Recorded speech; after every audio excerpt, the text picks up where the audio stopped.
Hello, my name is Victor. I'm a lead maths and science teacher at a bilingual school in Vietnam. A master's in education technology candidate at Mullen University. And in this presentation, I'm going to walk you through why I've chosen to do a master's in education technology. According to Simeon Snick, people don't buy what you do, they buy why you do it. And so I'm here to explain the why behind my choice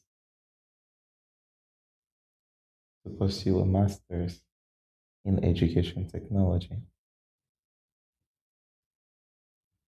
I'll first attempt to define education technology in my own words. To me, education technology are tools that facilitate learning. These tools come in diverse forms.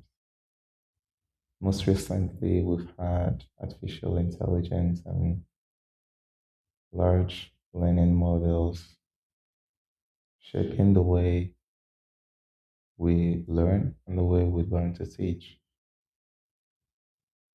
Education technology, in my opinion, comprises of all those digital tools that assist learning in different forms.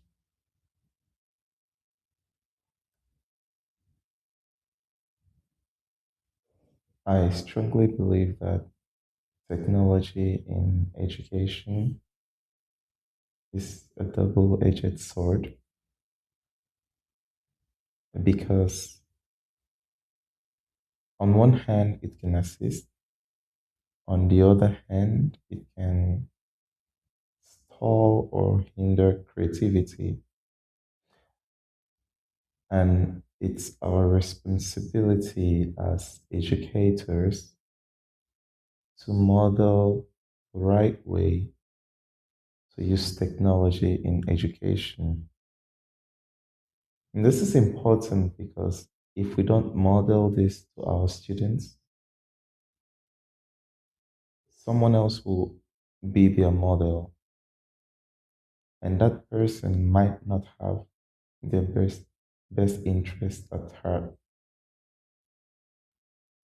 However, in my opinion, I believe that when used correctly, technology can reach students who wouldn't have, or students who generally might find it difficult, to contribute in traditional classrooms.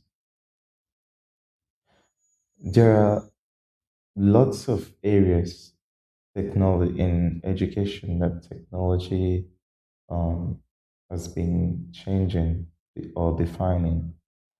However, I'm interested in these three areas: special education and assistive technology, STEM integration, and program development. I have chosen SPED and assistive technology as my cornerstone because I have a deep passion for students who are enabled differently. I believe that every and all students can learn and should be included in learning. There are lots of educational, tech apps that are out there in the market.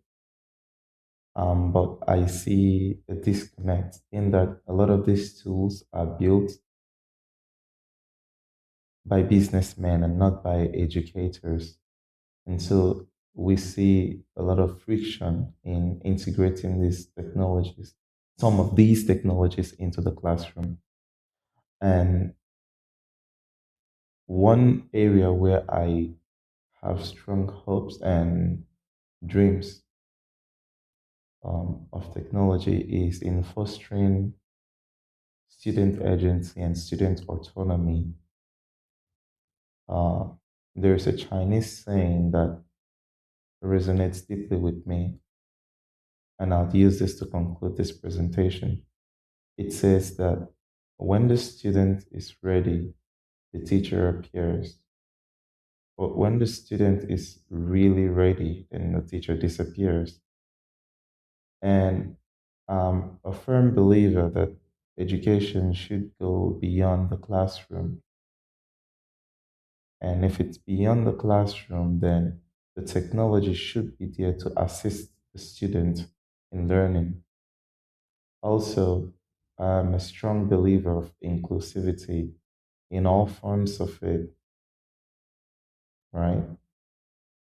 Tools that are built for students should be built for all students and regardless of demographics or abilities, right?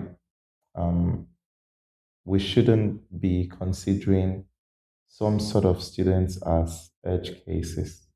Okay, thank you very much and goodbye.